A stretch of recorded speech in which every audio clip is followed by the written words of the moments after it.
it's really hard, like you're knackered because you're doing so much for the child. You don't really have a lot of time for yourself, at least when you're much younger. Your wife wants romance still? All right, yeah.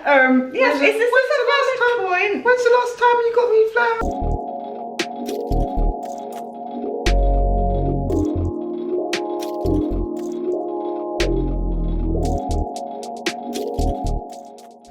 Hi everyone, I'm Selina. Hello everybody, I'm Paris. And this is Love on Car. So today we're going to be talking about smacking your kids. Or not, as the case may be. Basically, recently in Scotland, the legislation has changed to make any form of what they call violence against your kids, so smacking, scratching, beating, shaking, anything like that.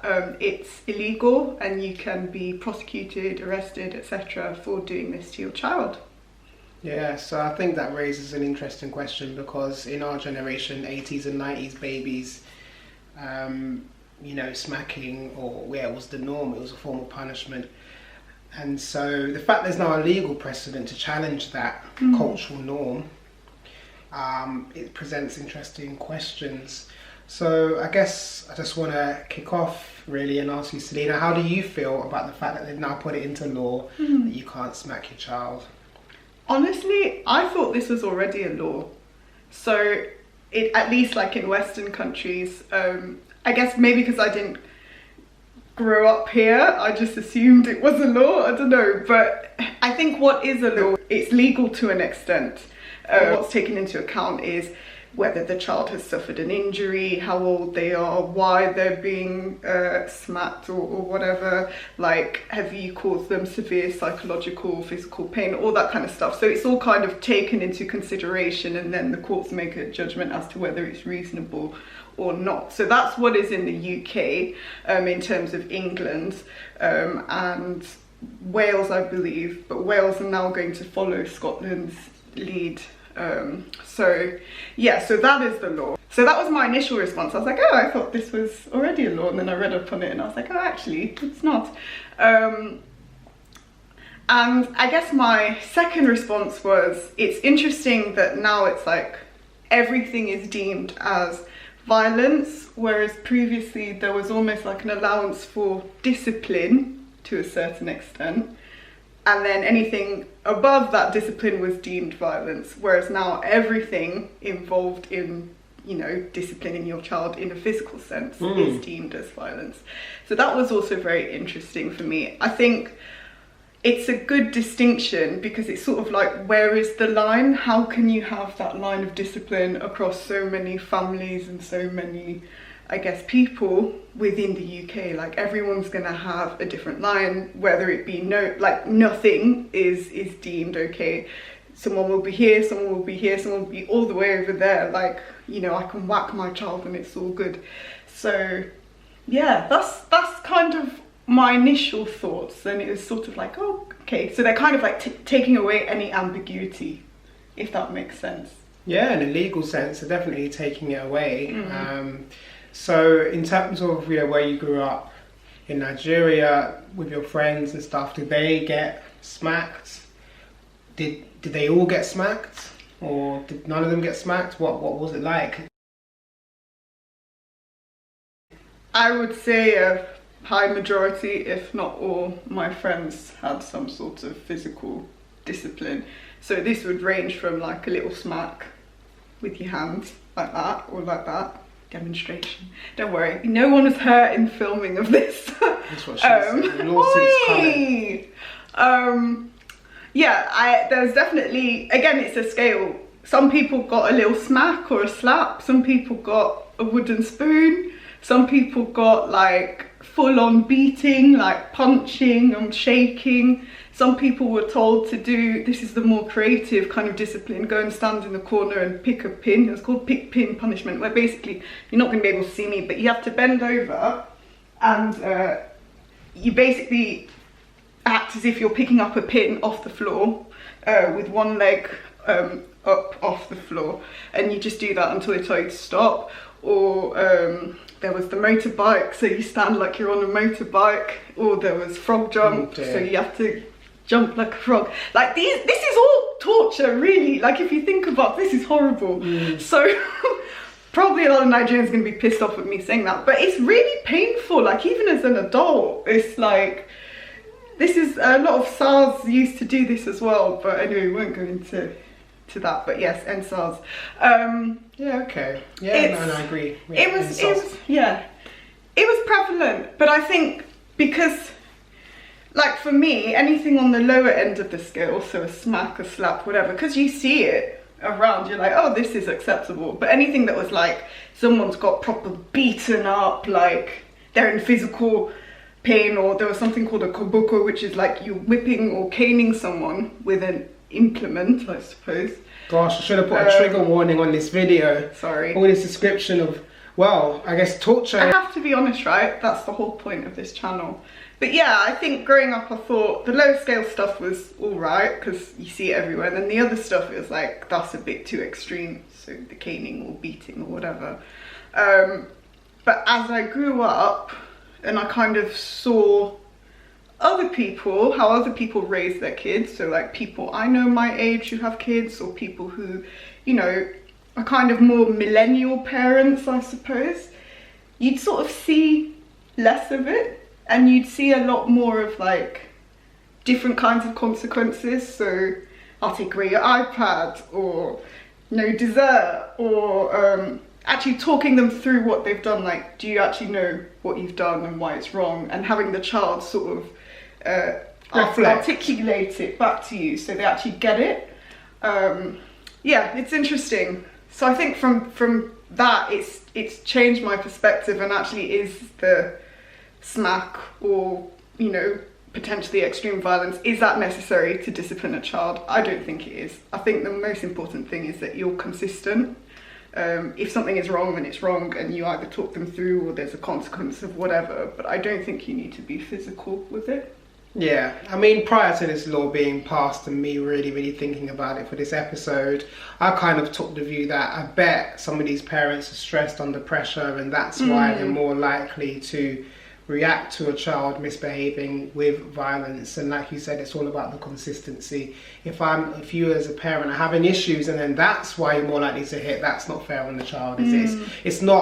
It's not basically fulfilling its purpose of teaching them the lesson or disciplining them, if it's going to be based on your mood, whether you hit or not, you know, in terms of disciplining at the end of the day. So just being devil's advocate, if you are consistent with that method of discipline, so whether it is a smack or whatever, in relation to a certain type of behaviour that's wrong, maybe the fear that child has of being smacked or whatever will stop them from doing it again. I'm not saying that's right, I'm just saying maybe that's what a lot of parents think, like fear is better to stop a child doing the wrong thing, as opposed to just teaching them to understand why something is wrong, and then being able to make that decision, like a more informed decision, I suppose. Yeah, I mean, I think it just comes down to, you know, the royal family, Prince William and Kate. You know, they've got, what, 3 kids now? Popping them out, yeah. Yeah, and, you know, what a burden on the state. No, they're very cute. I'm only joking, innit, obviously. Big up William. But, my guy. So, basically, Kate is quoted in the newspaper saying parenting is hard. Now, if you're a member of the royal family who's got obviously house help and things like that, and you're still saying it's hard, it's hard. It's clearly very hard. You'd be a fool to try and ignore that and think it's going to be different for you. I'm not saying, you know, they're busy people, but they've still got a lot of privileges, all right, compared to the average person. So I'm saying that to say that being a parent is clearly extremely tiring, burdensome, mentally. You know, you're thinking about a child's welfare. You're at work, you're doing the long hours, you're making sure you can provide, you're trying to be there for them. Yeah. They need, you need to pour so much into them. Pour. It's like a never-ending well sort of thing. So what I'm trying to say is, I think all of that comes together, and some parents, they're so tired, they might lash out, and then I guess it's a convenient excuse of, I need to discipline you, but I can also take out the fact that You're frustration. you're a leech or whatever. Oh! Whatever somebody's parents A might lot feel. of things coming out here, a lot of interesting choices of words. Yeah, and I think parents, you know, they love their little leeches, do you know what I mean? They love them, so it's, you know, and the child didn't choose to be born, so don't you dare, you know, take out all your frustrations on them to that furthest extent, like you're explaining, beaten and all this kind of stuff. So in terms of your point about, you know, the child fearing you, I mean, I you know, my stance is like, beating is not going to be the difference between your child being a productive member of society or not, at the end of the day. I mean, in all of these documentaries about people that have done crazy stuff, whether it's bank robbers, whether it is bloody serial killers or whatever, like, you know, getting a smack or not has never been the determinant factor. So it's not necessary, take away the iPad, take away dessert.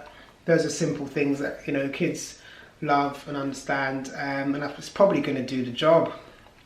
As long as you follow through. If you say you'll take it away and they do the bad thing and you don't take it away, then they'll know they can get away with it, and then there's like that consequence holds no bearing. I think that's the thing though, and it kind of goes back to what you said, like when you're a parent, I mean, I'm not a parent, I'm just kind of speaking from observation. It's really hard, like you're knackered because you're doing so much for the child, you don't really have a lot of time for yourself, at least when you're much younger. Your wife wants romance still? Alright, yeah. Yes, when's the last time you got me flowers? Yeah, well, the wife's probably knackered. Yeah, exactly, and the passive aggressiveness. I mean, I think parents hate it when the other parent sleeps. Let me know if you're a mum or dad in the comments, and you know you hate it when the other parents get in sleep, especially the man. I think there's a lot of resentment against men that have the ability to sleep, you know, and relax, whereas maybe the mum will be more awake and in tune, or the dad, two dads, two mums. But yeah, go on. Yeah, no, it's a fair point. You're gonna get that resentment. There's a lot going on. Especially because, like, you know, not everyone breastfeeds. Completely get that. But if you do, obviously, only one of you can breastfeed because one of you has the boobage, unless you freeze, which is always a good shout, and then the man can help. But anyway, my point was. What's my point? Well, your point was going back to my point about how consistent. Yeah, sometimes it's not easy to be consistent because you're just like, oh my gosh, if I take away this iPad, then I have to deal with this child. Whereas if I give the child the iPad, then they'll be quiet. 100%. Do you know what I mean? So it's like, do I want to deal with the consequence of the consequence? I.e., if they don't have dessert, will they be even more bratty? If they don't have the iPad, will they cry even more? Like, but the thing is, if you break that consistency, then you're sort of creating a rod for your back, because then you probably will end up with a child that doesn't listen, and then you might even get more frustrated, and then it might lead to a situation where you don't want to smack them, but out of frustration you do because they're not listening to you. It's really hard. I think, like, honestly, I've said this before on this channel, but parents, I have the ultimate respect for parents, you know, for my mum, for any parent, because it's really hard bringing up a child. And you said this earlier, there's no manual. Like, I know there are books, but it's like, who has time to read the book when you have a kid? It's off audio books. But yeah, and yeah, who does have to read a book? And you know, kids are born with their own personalities. My sister just had my niece, and you know, she said so far that they're just she's very different from my nephew. So, you know, you're always learning on the job. One child is not going to be the same as the next, and I'm sure your mum would say the same about you and your siblings, and so on. And so therefore, you know, it's not a one size fits all. That's so true. Like, every consequence has to be different, maybe, and then even that can be confusing, not just for you, for the kid, or if you have a consequence and your partner's saying a different consequence, or you think something's bad, but your partner's like, oh, it's fine. It's like, It's hard. There's a lot going on. I mean, I think I have to say that, you know, for the small sample of people I asked, those that said that they would consider smacking or hitting a child with a spoon, also said that they would still do it in their home even if the law changed. So what I'm trying to say is the law's trying to influence a culture but the culture's always going to have the upper hand. You know, can a law change a culture? Not really. Can a culture inform a law? Yes, definitely. So I think, you know, I don't agree with exerting your frustration in a physical way. I believe that violence is necessary in cases of self-defense, but apart from that, there's few times, you know, times that violence is going to make the situation better. It's not really necessary. I think that's the whole purpose of the law, right? It's to try and influence that culture and bring about a change in the perception of it's not just a smack, it is violence against a child. Whether you agree with that or not, I think that's the intention. But then I'm thinking, like, then what do you, like, shouting at a child? I think that can have just as much an impact on a child's, like, psychology than giving them a smack. Like, if you're someone who really, like, just, you know, is always shouting, bringing your child down, saying they're crap at this, or not building them up, encouraging them, I think that's just as bad. How do you monitor that, though? There's no law against... Like, this law should be against physical and mental violence, maybe. If you're going to do it properly.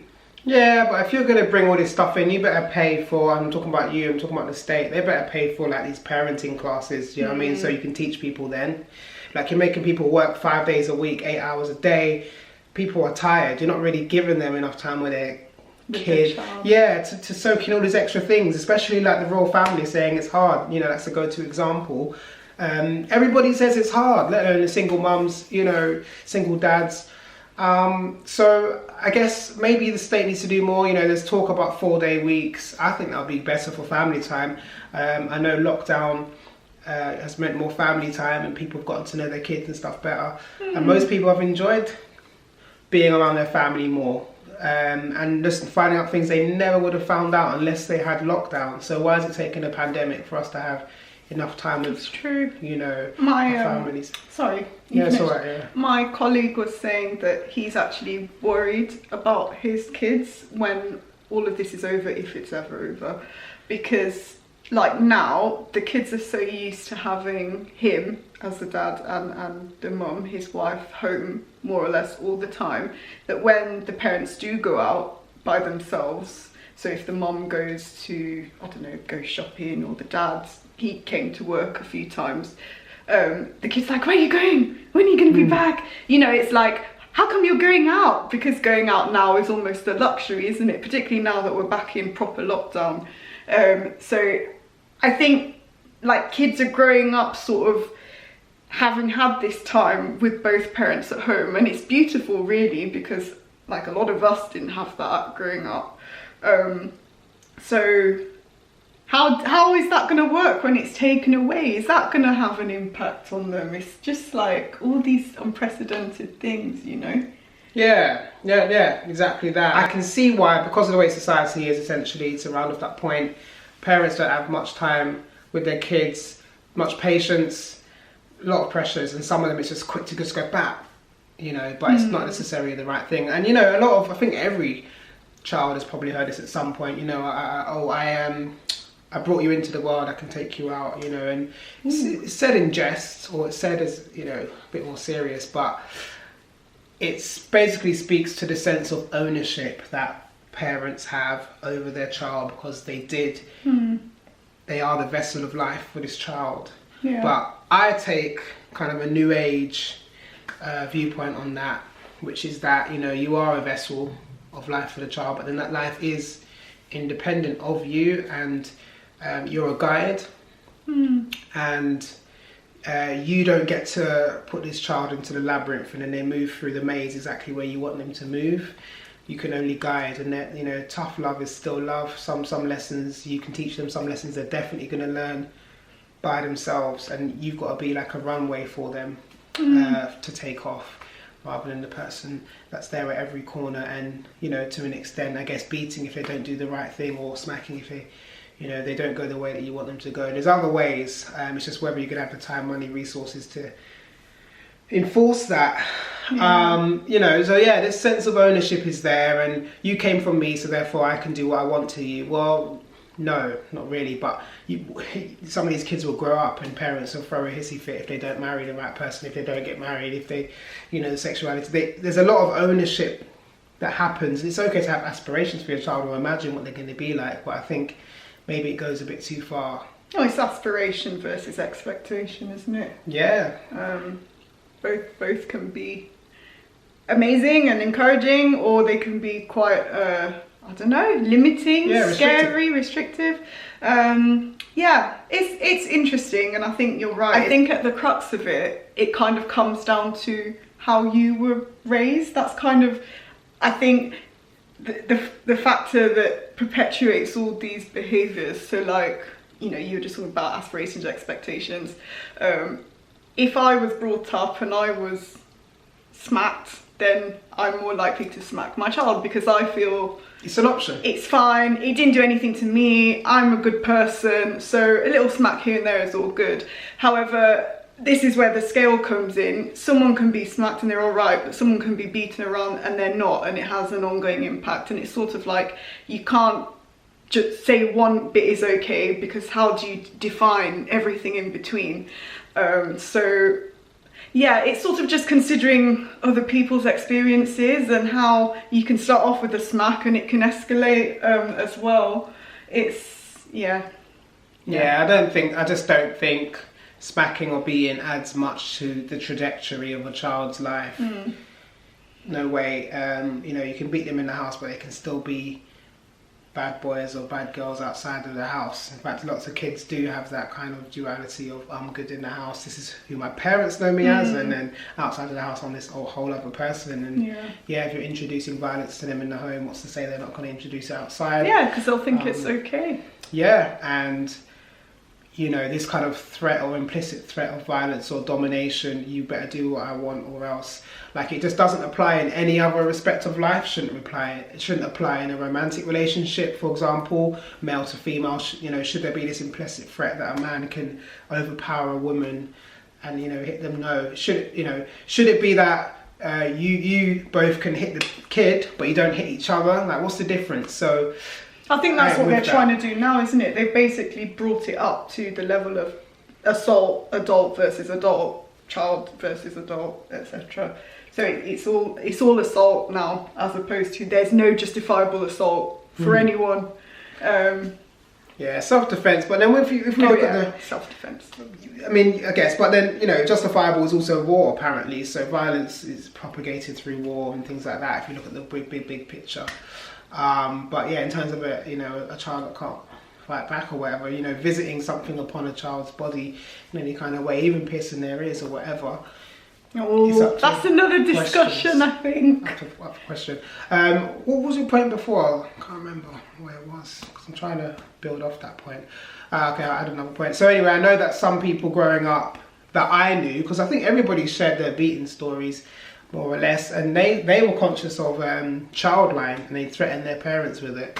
The parents would be had that in this country. There was no such thing as child line in Nigeria. Yeah, and some of these kids are conscious, and I say, I'm going to call child line. So I think you're going to see a lot more of that in this new generation. That they'll be like, that's against the law, because they don't know what they're saying, but they want to shift the power balance because they basically want to do whatever they want. You as a parent obviously need to restrict them from certain things for certain reasons, and then a kid not understanding because they're immature will try and flip the balance. Yeah, I hope this law, as you just said, doesn't open sort of Pandora's box in that,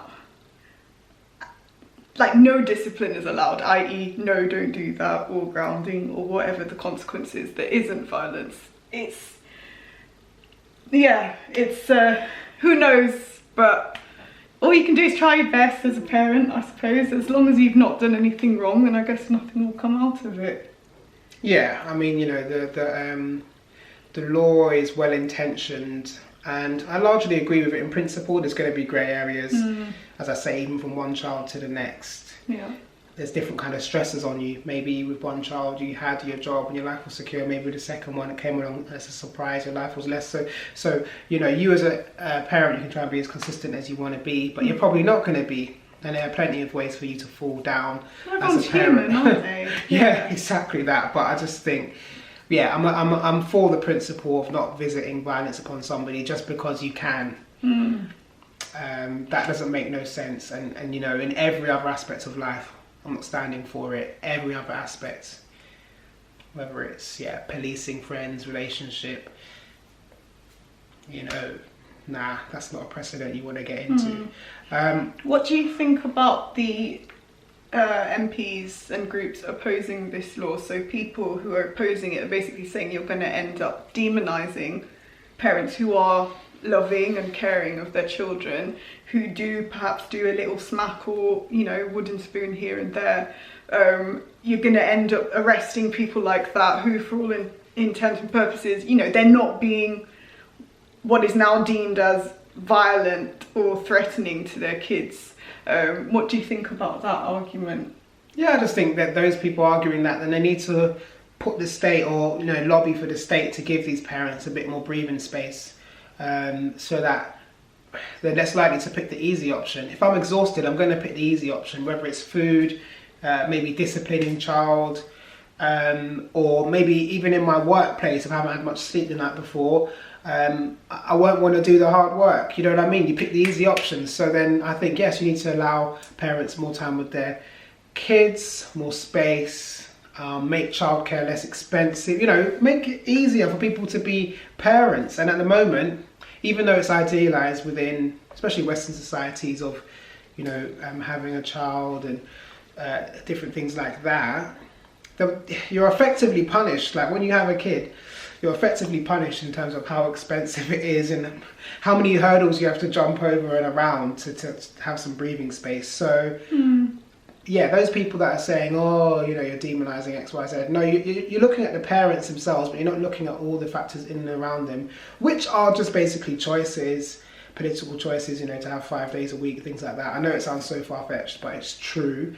You're not looking at what would make things easier and stop these parents from picking the easy option, you know, or at least a training course. Give people training courses, then lobby for something. Don't just suddenly overnight have this grand idea that, you know, something's wrong and not provide any practical balance in weight. I think they have promised stuff like that to work with social workers, etc. No, help with parents who are struggling. The problem is people promise all this stuff and it's like it never follows through. I think you're right, there needs to be more sort of regimented options available, not just relying on a human social worker to sort it all out. Well, it's a social worker system in the UK, US, worldwide. It's overburdened. It's not supported by the state. You wouldn't even think that, you know, they're looking after kids the way that they underfund and under-resource these social workers. So, you know, it needs some real reform, and we need like a wrapper around parents who are creating the workforce for the future.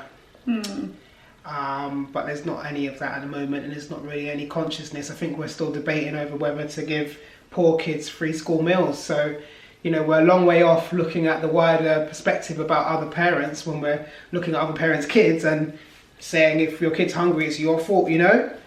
You know what I'm saying? Yeah, so I guess we're at a long the way end off. of the day, for that argument, it's like, whatever, if you have a perspective on the parent, fine, that's your opinion, but it comes down to the kid, doesn't it? That's really the ultimate focus. If the kid is hungry, the kid should eat. As you said, the kid didn't choose to be here in this world. Like, it's a human right. It's a very interesting discussion. Exactly that. I mean, I'm kind of repeating myself a little bit, I guess, but in saying that, you know, we're a long way off parents, especially privileged ones to an extent, who are still going to be tired, because every parent's tired, but we're a long way off parents that are more privileged, looking at the parents that are less privileged and trying to think of a way to help everybody and uplift everybody at once. Most people seem to be in this little bubble where it's like, if I did it, you can do it. If you can't do it, it's your fault, you know, and it's very simplistic. So, or just, if I'm okay, then that's all that matters. Like, it's too hard to think of everyone else. I just need to make sure myself and my family are okay, because that's all I can do, or all I have the mental capacity to think of. I do understand that. I think a lot of people, it's that kind of it's not even a conscious decision. It's just everyone's so busy trying to make sure they're okay and their family's okay that it's hard to even comprehend how everyone else is living. But maybe it's, as humans, we have to do that, you know. Maybe the world would be a better place if we all just kind of took the time to do that a little bit more. Yeah, or if we had the time, and this is what it's coming down to, all rush. So, you know, what's the quick win? That's what we're always looking for. Maybe that's the good round off here. Is, you know, hitting someone's a quick win, I guess. But is it really a win? No, it's not, to be honest. So, yeah. Well, I think there are many ways to skin a cat. Not that I am for skinning cats. Yeah. But you know what I mean. It's the metaphor of, if there's another way to do it, then try and think, actually, what's best for the child in the long term? What's best for me in the long term? You know, like, as a parent, do you actually feel good after hitting your kids, giving your kid a little smack? Maybe there's a temporary relief, but I can't imagine anyone feels good after doing that. Yeah. And as I said, it's all about, you know, the external variables, but emotional control is important. You know, I mean, what you said about shouting. Yeah, which can be even worse sometimes. Yeah, so I mean, it's like, you know, can you control your emotions to an extent where, you know, you're not shouting? Because you're not going to have a full-blown intellectual argument with a child. So it's different when you're disagreeing with an adult and you're passionate about something, maybe your voice is getting raised. That's different from a child. So maybe you can control it more and be the adult in every situation at the end of the day. You know, but teachers do it, and that's another point. Teachers shout and teachers hit in other countries. Yeah. But then grades are also higher in other countries. I think, for example, in Jamaica, the levels of achievement is much higher than in British schools, maybe partly because you have to pay for it, but also it's not uncommon that you might get hit. So there's a different level of focus that happens. Or fear. It's like, do well or else. Like, yeah, or you know what, your mum sacrificed, so maybe that's a whole different conversation with your dad. But yeah, I do think that's an important point. So yeah. I digress a little bit as usual, but yeah, so that's where we're at. So overall, we're not for hitting. It's not necessary. Basically, it's an option, and you know, each to their own. But it may look like the easy option, but is it really? You know, is it going to achieve what you want? Not really. Yeah. Probably not. Yeah. So. I mean, I can understand why it happens in the heat of the moment. Just human emotion, frustration, get it. And it's not easy if, like, our friend made a point of this the other day. It's like, if you know how kids, like, they repeat things, or they say the same thing over and over, or they do the same thing over and over, or they don't listen to you. Like, it's so easy to just snap in the heat of the moment. 100% understand that, but it's just having maybe that mindset of almost knowing, okay, I might snap, but let me just tell the kid to go away for like 10 seconds, or remove yourself for 10 seconds, then come back and have that conversation, or have whatever other consequence there is that doesn't involve being physical. I love the idea of the look, you know, like as a child, if you're doing something and then your mum or dad just gives you this look, and then the child's like, oh shit, I shouldn't do this, and they stop, because the look is enough. You know, you don't need to shout, or you don't need to smack, or whatever. They know what they're doing isn't right. I hope I have the look one day. Yeah, I think a lot of people try to use looks, you know, and I don't know, I mean, what's coming next? Who cares about your look? So you need to kind of think about that, you know. You need to think about that, that's all I'm trying to say. What do you mean, what's coming next? Well, I think all you're going to do is look. What are you going to do? You know, some, like one kid looks enough, one kid looks not enough. So yeah. It's not a one size fits all, that's the problem. But everybody understands pain.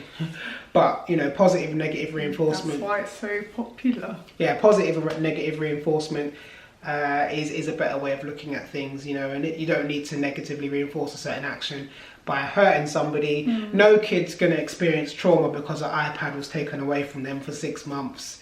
No kid's going to grow up hating you like that unless they're super petty, you know. Whereas a kid, people telling me their beating stories, you know that's a form of trauma, regardless. It didn't really help them. It's a memory, but it's not something that it's not going to help them. So the point is, it's clear in this day and age we have options, and if society allows us to steer away from lazy parenting, then it will be all the better for our kids. But we're at the moment, parents are time starved and made to do a lot on a little budget in terms of money and time, and therefore they can't maybe invest as much in their kids as they want to. That's why it's important, if you can, to family plan and be in a stable situation, because it just means then the external factors ain't gonna sway you in that way. You don't want to mess up nobody that you brought into the world at the end of the day, if you can help it. Yeah, I guess everyone just has to try their best, and as we said, it's not just one option. There are many options to reinforce good behaviour, and many options to stop the bad behaviours. So hopefully we don't all resort to physical violence, as it's called within the law now. Yeah, in Scotland. In Scotland. And Wales, so... Well, Wales soon. Yeah, England has no plans, Northern Ireland has no plans. Yeah. England are behind the curve, man, always. If you don't like it, get out then! I feel like that's just a little voice. Whenever I criticise England, there's a little voice that says, go on, get out! Somebody's got issues, somebody needs to unpick them. Yeah, so moving on. Thanks for watching, guys. Yeah, thank you for watching. That was a very interesting thing that's popped up. We'll see how this develops. Thank you for watching, people. Once again, as Selina said, and if you're in the UK, then keep yourself safe and well during this second lockdown, mentally and physically. Yes. And yeah, obviously Biden won. Just found out as well.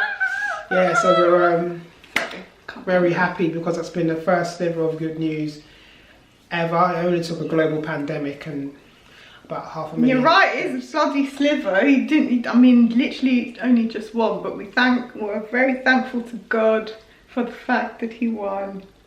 Very thankful. Yeah, him and Kamala, so he did his thing, and I feel like maybe Trump needed discipline. That's what Trump needed, and I just feel like, if you don't discipline and make sure these kids know that it's not all about them all the time, then they grow up into narcissists like Trump, so watch out.